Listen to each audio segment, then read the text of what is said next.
Hi, and welcome to a new episode of the State of the Net podcast. I'm Paolo. And I'm Ewan Simple.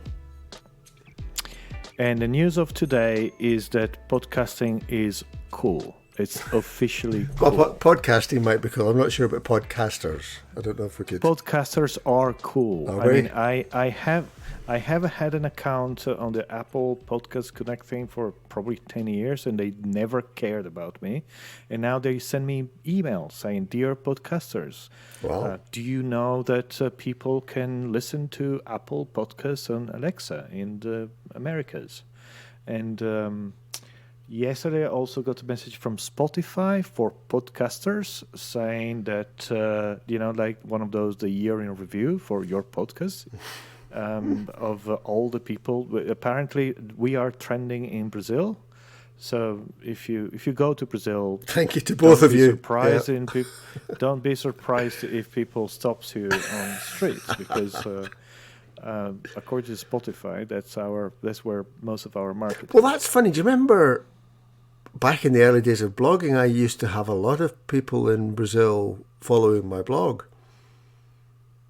Maybe they're just... I was going to say, you're not an early adopter if you're getting into podcasting now, but yeah, it's interesting. I think that the other reason might be that Sophia, who works with me at Activate, and she does the marketing for our house, she is in Rio. So she's it. She's the trend. She might be the trend. Excellent. But still, it's yesterday or a few days ago I read that like 1 in 4 people in the UK has listened to a podcast in the last month or something. I thought you were going to say ours for a minute there. Booming. It's booming. I mean, I have started another. I'm plugging my other podcast here. I started another podcast called Investor Series. Yes, we haven't talked about that, have we? Yeah, we should do. Yeah, tell me more about it. What's in it? Because I have to confess, not having listened, Paolo. That's a bit of an admission on air. Well, it's something that I'm doing with Stephanie Forrest from TFD, Cool. a marketing and PR company, and we are meeting different type of investors in London, and basically asking to all investors the same set of questions, both with the purpose of helping founders of startups to pitch better or to tell them, what turns investors on. And also to people who might be interested in investing in startups, give recommendations, idea. Cool. And we have interviewed 5 investors so far. The 4th episode is coming out tomorrow, which is for people who will listen to it at other point in time, the 19th of December. And we both have a podcast where you can listen to the whole interview, which usually is like around half an hour, and you can see the videos on YouTube. Fantastic. And I'm enjoying. I mean, I think it's every person we interviewed gave some interesting new ideas. And then I'm editing the audio, I'm editing the video. I also put together the little music for the titles. I mean, it's I'm having a lot of fun. Excellent. Putting this together. Well, and it's so useful. I mean, I was just listening, as I often, I listen to podcasts all the time when I'm driving, and was listening to one of the most recent Joe Rogan ones, and he was talking to the young guy who invented the technique for scooping up the vast amounts of plastic in the Pacific. And, just again, they were talking about the potential the internet still has to help people be better informed. And I was thinking that I've learned so much from the various interviews that Joe Rogan has done with scientists and anthropologists and archaeologists and, proper in-depth stuff, not just a superficial skim over what they do. And I love the fact that Jamie, who cleans the windows for us, who's known, kids went to school with our kids, he's a fan of Joe Rogan's podcast as well. And, a guy who I would normally not normally have that much in common with, we're standing in the garden having a chat about elements of science and anthropology and archaeology. And I love that. And the fact that it's becoming as popular as it is fantastic, because it's just that potential for people to learn more about anything really. Yeah, no, it's great. I mean, it's a renaissance of the spoken word, if you want, but it's really amazing the fact that you can. I mean, between podcasts and audiobooks, I mean, it's there is so much interesting stuff out there that, I mean, I don't even consider to listen to music anymore in when I out and about. It's always about me too. I do listen to some fiction, but I really enjoy history books and science and also I'm economy podcasts. Economy podcasts are so interesting, which is crazy. Well, something that's been around for a while, but I've only really just discovered now because there was a book that I found worthwhile enough to buy both the Kindle and the audible version of, but they synchronise.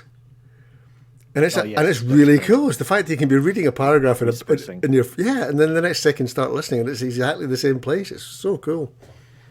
Yeah, I did that. I love listening to books when I go to sleep. I put them on a timer, and I have somebody softly reading a book to me as I fall asleep.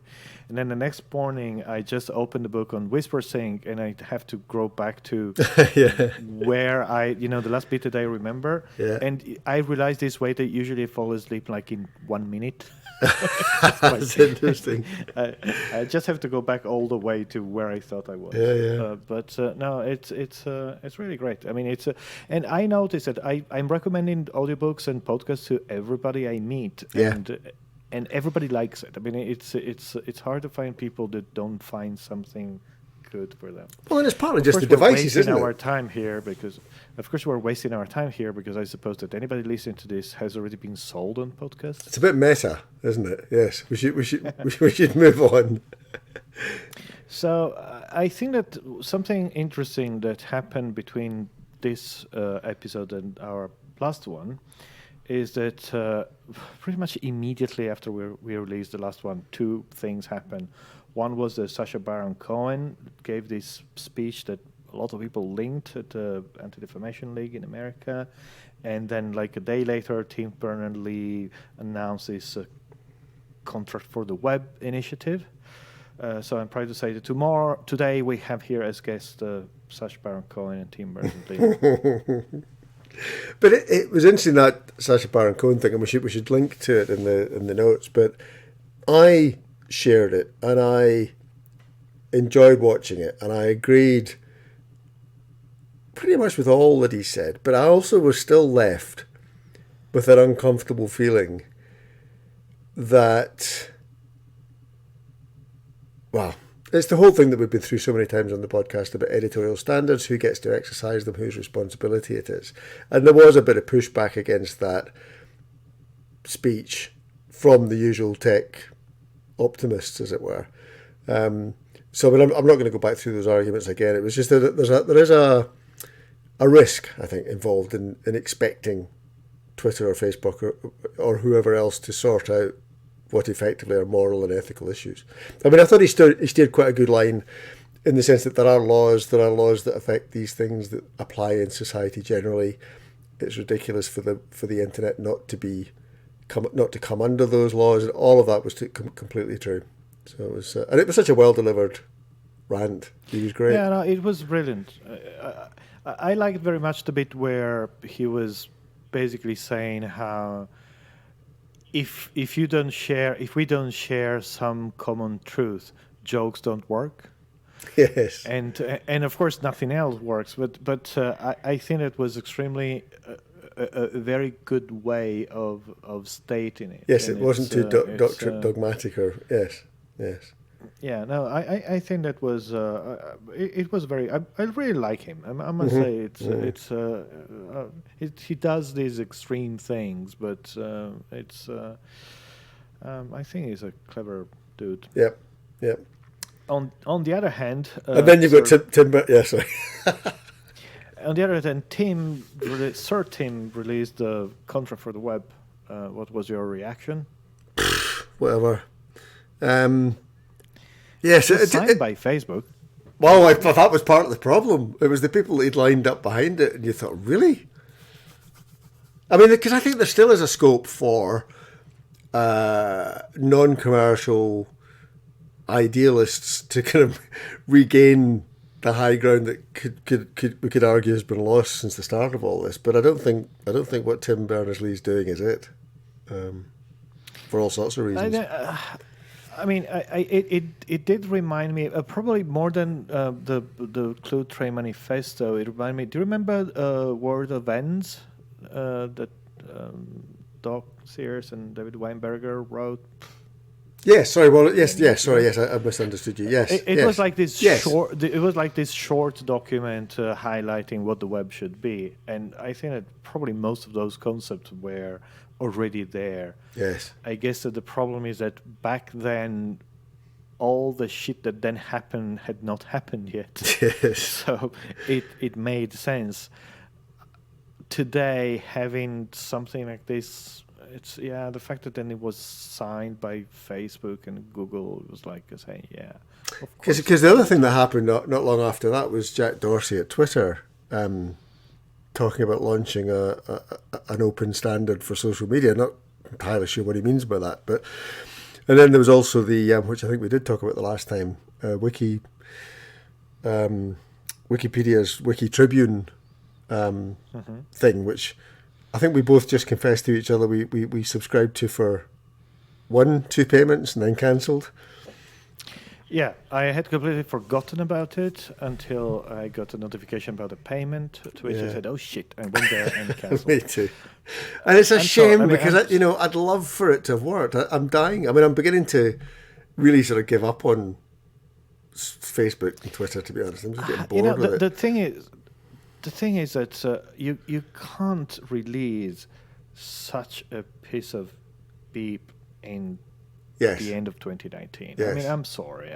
I understand the complexity of creating software, and I understand everything, but there isn't enough love in that product. And okay, I get it. You can put the disclaimer up saying we're really getting a lot of traffic. Bear with us. But like 1 month later, you still have the disclaimer up there. Yeah. It's like, and to be honest, I have a similar. I mean, yes, I get it that you can have a small number of very clever people; they can do huge things. But the fact that Twitter is putting 5 people on their open source initiative. I mean, okay, it's interesting the fact that they are exploring it. I suppose that it can make sense. To create an open environment where they're not the only player, because it would help them. It will help take some of the responsibility away from them. Mm-hmm. So okay, it makes sense. I mean, in theory, the White House could be running their own feed, and everybody would be able to subscribe to it, but it wouldn't have to be maintained by Twitter, and it makes a lot of sense for Twitter, but it would also be a very good thing for the open web. Mm-hmm. But will this happen? I don't know. Maybe. I mean, it's.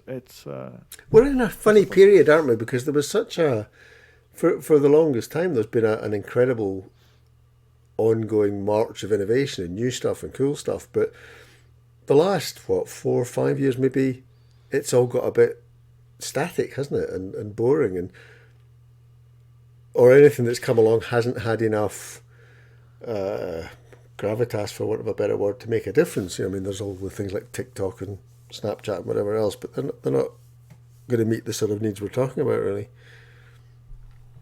I think that we are going through a process where all the innovation that was started at this point probably more than 10 years ago is coming to maturity, and we need to manage it. Yep. And we need to figure out what to do of all these things, and whether they are doing it to themselves, or we are doing it to them, or the governments are doing it to somebody, but somebody gotta do something. It's even if it's user driven, it still need to happen. Yeah. And so I think that there is a lot of thinking about what are the most sensible next steps. What are the what are the consequences, just to use a state of the net keyword. Yeah. Clearly, I don't have any answers to that, Paolo. Not for today. Not for today. Not for this. Not 15 minutes in the podcast. But if you stick all the way to the end, we might have an answer to this. Well, yeah. I mean, I think you're right, and it's not just the social media stuff. Again, on that Joe Rogan podcast, they were talking about so much change happening so fast at the moment, and the feeling like, I mean, I've always felt that America's sort of going through a teenage phase, if you like, and for the same reasons as teenagers, too many hormones flying around the place, and it all goes a bit ugly.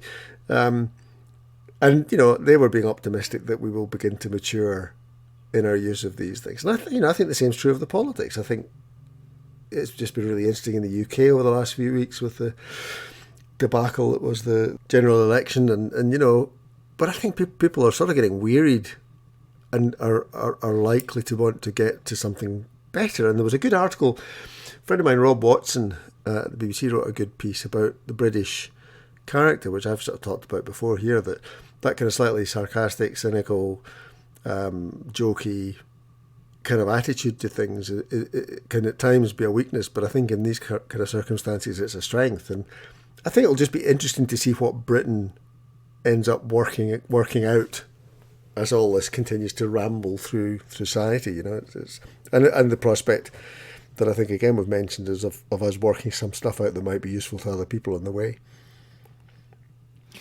I wonder, where are we going to end if we don't find some common ground or some shared context at some point? A little bit of what we were saying earlier about Sacha Baron Cohen. Something that actually I heard in his speech was that he said that I think something like 60% of millennials have never heard of Auschwitz. Mm-hmm. I said, it can't be true. And I have a couple of teen millennials in my office, so I went and asked. And sure enough, one knew, one didn't. Really? And I thought, okay, that's odd. And okay, this is just going to be, a matter of schools and education. But at the same time, something else that I was noticing in dealing, and I know that these are generalizing from experience with such a limited number of data points, doesn't make sense. But two. And honestly, every time I think about this, I think about your daughters. I think, you see, there is smart young people, so that's fine. But I think that there is this odd tendency it's not about not believing anything, but at the same time leaving everything open to the alternative. Saying, I don't know, maybe this is real, but maybe something else is true. So, you try to have a discussion about, we were having a discussion around horoscopes and astrology, mm-hmm. and saying, well, there is no scientific basis. I said, but, maybe it's true. And but, it's not. It's, and apparently astrology is booming. Well, I've got some older, far from stupid friends who are increasingly finding it interesting. And, there's a part of me knows that if the moon can exert enough influence on the planet to move tides, and given that we're 99% water, it would be odd if movements of that kind of sort didn't have some impact on us. And, there's clearly hormonal cycles are affected by it and all sorts of other things. So, Yeah, but how can something that happened 60 years ago still influence you? But see, again, patterns of consequences, the ways we respond to things that then set up sequences of events.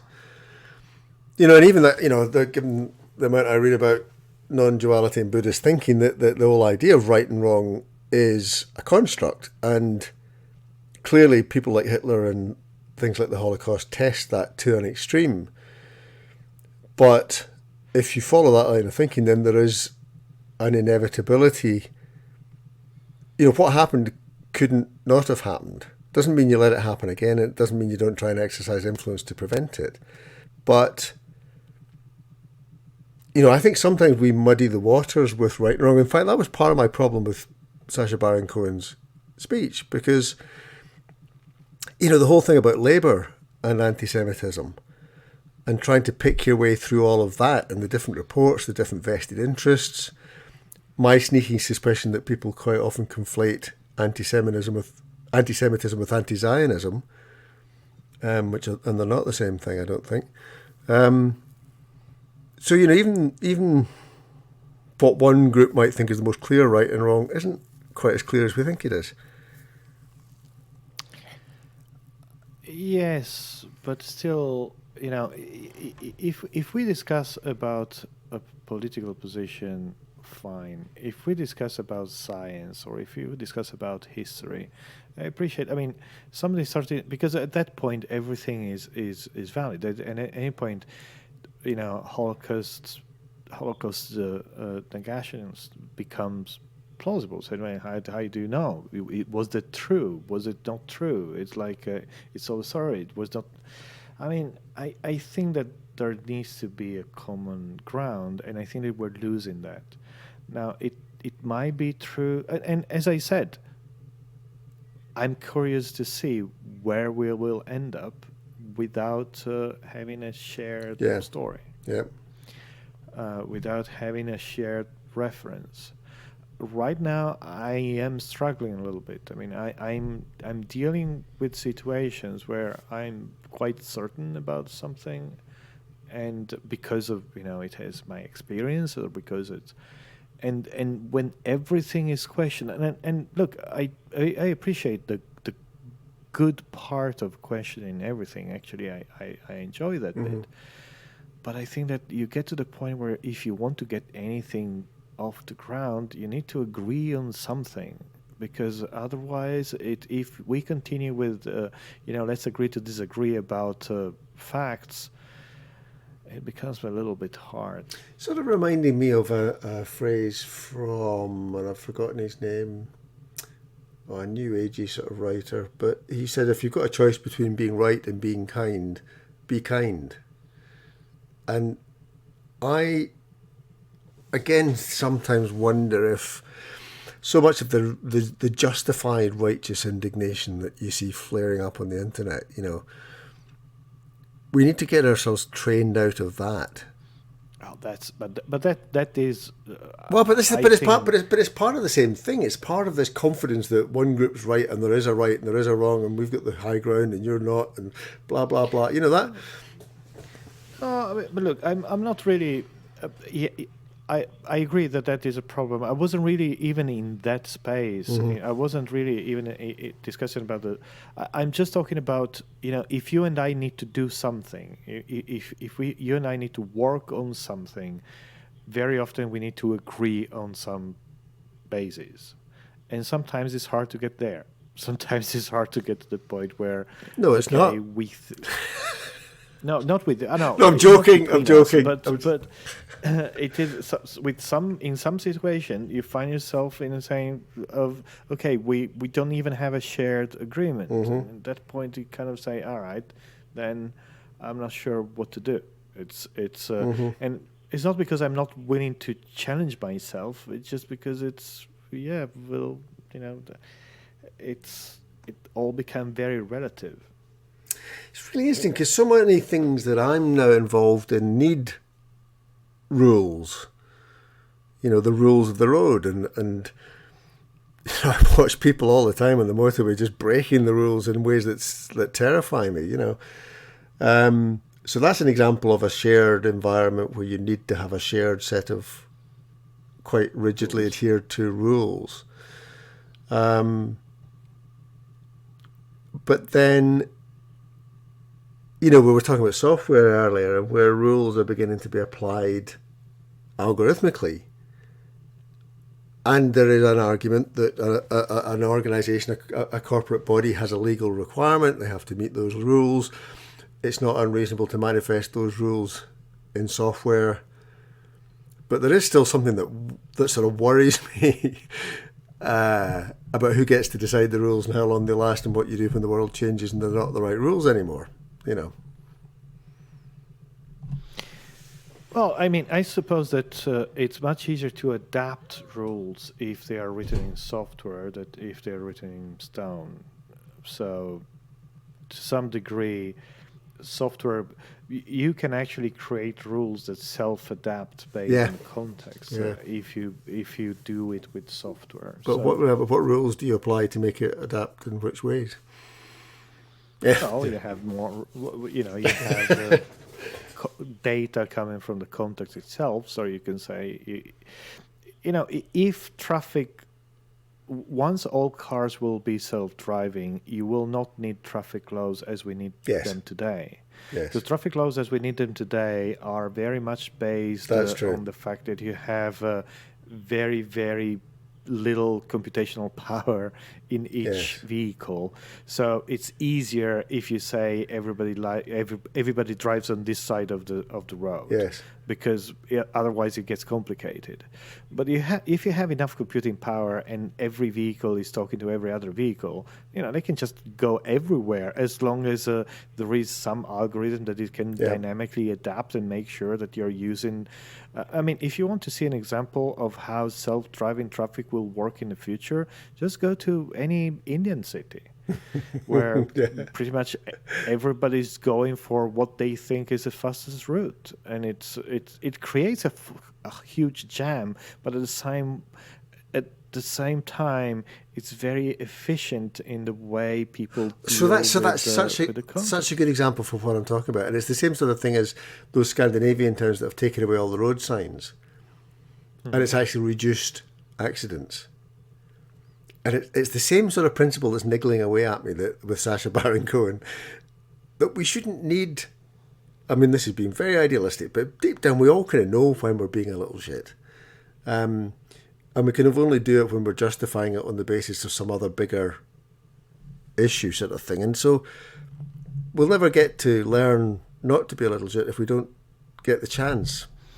Oh, look, I think still in the traffic metaphor, I realized this the first time I went to Naples, which is kind of like New Delhi, but in Italy.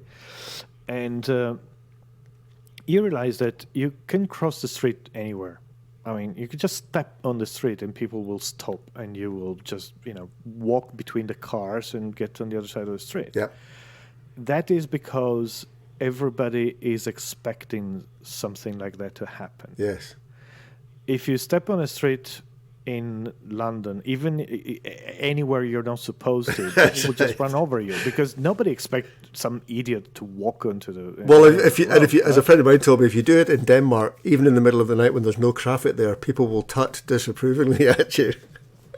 Oh yeah. No, I was just 1 hour ago. I was in my hometown in northern Italy, and I have kind of taken the London habit that if you need to cross the street and there is no one, and you can see you cannot see the white of the eyes of the upcoming driver, you could just cross. It's your duty as a Londoner to get away from the way of other people who are probably doing something important and you are standing in their way. But I realized I was in the center of hometown. There was no traffic. There was no cars, like 0 cars in any direction. And still, there was a red light, and everybody was waiting to cross the street. Yeah, and I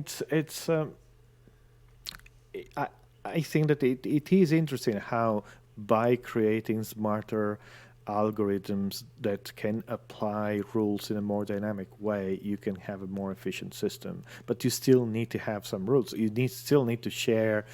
Yes. You still need to agree that vehicles hitting each other is bad. Okay, if you don't agree on that, then it becomes a little bit messy. Yeah.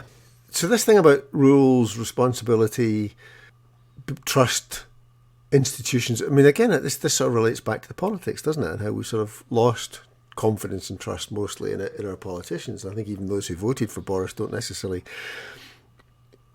think he's going to necessarily do the right thing, but.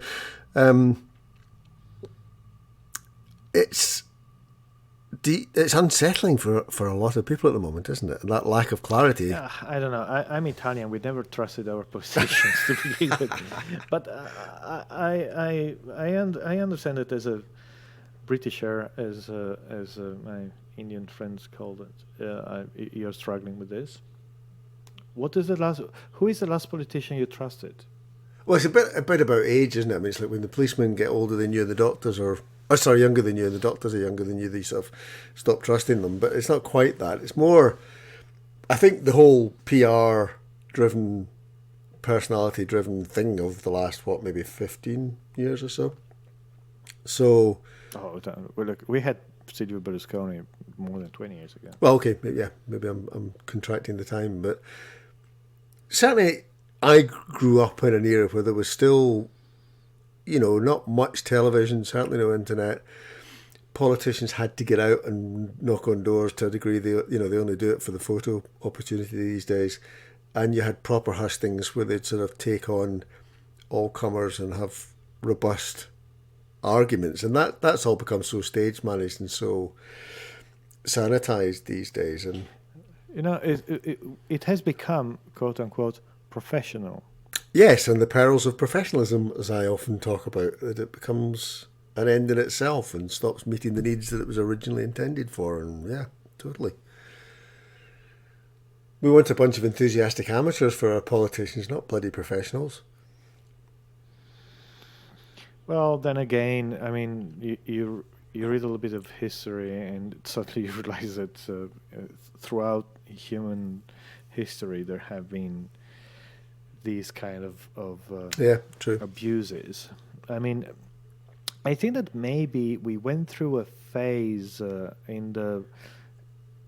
It might have been around the industrialization of everything, of the society, but also of information, where for some time we thought that things were cleaner or more organized or less corrupted. Yeah, totally. We thought, totally. And maybe they just never were. No. It was just there was a lick of paint that is not working anymore, and now suddenly we are realizing that the emperor is naked, but maybe it's us. Well, maybe social media creating this new realization. Yeah, and I think it is that stripping away of, the whole engine of capitalism and buying stuff and consumerism and advertising and marketing, and that's all the same dissatisfaction engine that's behind the politics and everything else. It's, we're in this dreadful place, I will save you all, vote for me, which I don't think has been good for us. And as you say, I don't think historically is necessarily the way the world has been for most of our time on the planet. I guess that the challenge is that, we went from a situation where the money from advertising was given to journalists so that they would create content that people were interested in reading, and with the content they would get some advertising. Now, not ideal, but this is what was happening. Then from there, Google came about and said, you don't need the content created from journalists, because if you want the product, all you need to do, you're probably going to search for the name of the product. So we will just put the ad there. And suddenly money went from paying journalists to create content in order to get people's attention straight to advertising on the search engine to get people attention. And then at some later point, Facebook and the other social media platform came about, said, well, you don't even need to wait for people to search for something, because if we capture their attention and we basically keep them stuck to our systems, we're going to know so much about them. We'll just be pushing product to them when we think that is the best moment, and we optimize this algorithmically. And it doesn't matter if the way to keep somebody's attention is to make them angry or to make them react to a system or to feed them dogs and kittens. We'll just do everything that capture their attention, and because they were very good, they actually were very effective in doing this.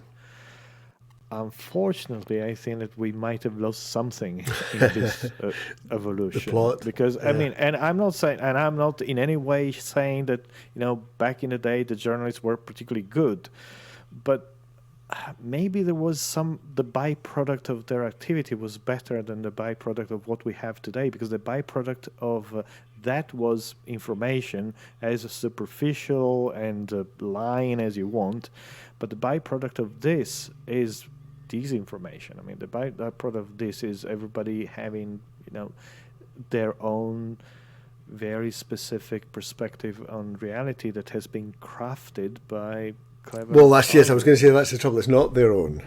If it was their own, I would have less issue with it. It's manufactured by another means. Yeah. Yeah, but it is fed specifically reacting to literally by measuring. If Facebook could measuring your dopamine release and feed you a little bit more news. There was a book I read recently in a not so distant future where this is how it works. Everybody's wearing these goggles, and they are shown video that just react to their to just are there to create a constant release of basically body generated drugs, and it is. If you can't deal with that, and I think that some can better than others, then it can become a little bit problematic. Yeah. And so there was the story about the Conservatives not appearing on the Today programme and no longer making it illegal not to pay your licence fee for the BBC. And one of the news presenters, Hugh Edwards, did this speech, and it was just so out of touch and out of date for me. I mean, I don't know other people probably listen to this and people who maybe read about it on Facebook who agreed with him, but it was just... The broadcasters have let themselves down, frankly. I mean, and of course the BBC is not funded by advertising. It could and should have maintained the high ground. But I just can't bring myself to watch BBC News anymore. It's so tabloid and superficial and lightweight and quite often wrong. Channel 4 does a good fist at doing a decent news programme, but that's about it these days. And it's certainly not the Today programme. That's just been this farce with John Humphreys playing cat and mouse with politicians for the last 10, 15 years. I just couldn't bring myself to listen to it, never mind defend it. I think that journalism is there mostly because journalists managed to lose any trust they had from people, and this is because of their fault. I mean, it's not because social media, or not because Google, it's not because Facebook. No. I mean, people were happy to step away from that because there was no trust there. Yeah. And it is their responsibility to rebuild this trust. Yes, we need that function. We need it to work. It's just not working at the moment, particularly. And it's for all of you. On the other hand, I think that, for example, the BBC, they have some very interesting podcasts. Yeah, but clearly, it's a big organisation. There are still lots of good things they do. I think BBC 4 has got fantastic documentaries and stuff on it. I mean, don't get me wrong, I'm not writing off the whole organisation, but we've got a friend who still works at the BBC who, maybe I can't tell that story, but there's an arrogance and a complacency still about technology. That they see it as technology, they don't see it as societal change, and so they don't see that they're now out of step with those changes, and that means they don't see the fact that we do still need proper quality. I mean, I know there's arguments that quality investigative journalism and war journalism costs money and you have to find a way to pay for it, and we get back into that never-ending loop about the only way to pay for anything is adverts. But I mean, how many things are you paying for? Oh, I'd pay for it. Yeah, I'd pay for it. I've stopped using month. Instagram because of the bloody ads. I would happily pay £10 a month to have an ad-free Instagram, but instead I've stopped using it. But I pay for Netflix. I pay for Prime. I pay for The Economist. I pay for The Guardian. I pay for. I don't pay. Unfortunately, I don't pay for Wikimedia, what is called anymore. But I did pay for 2 months. I mean, we pay for a lot of things. So I didn't think that, especially with the success that so many subscription-based, even journalistic services have, I don't think that excuse is good anymore. No. I mean, because you need money to send people somewhere. Yeah, no, I'd agree. Do it well, and I'll pay you for it. People will give you the money. Yeah. So, and I mean, I've been involved with a company that produces a daily news briefing in exchange of a fee, and I love the simplicity and the balance of a system where basically I'm the client, you're the journalist, I give you €2 and you give me a daily briefing, and that's it. Yeah. There's no one else involved in this relationship. You are working for me because I'm giving you a little bit of money. Well, I've argued the case for iTunes for journalism for a long time, and because that was a way of turning the free-for-all of Napster into a market where people would pay for something that was well done, reasonably priced, and easy to do. I just don't see why that can't happen to news.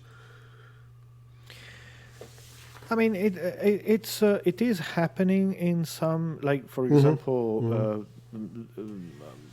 the information in San Francisco. They do very detailed reporting on technology, of course, but so on a specific area. But they are apparently very well established and very serious journalistic institution, and they're completely based on, if you want to read information, you need to pay a subscription.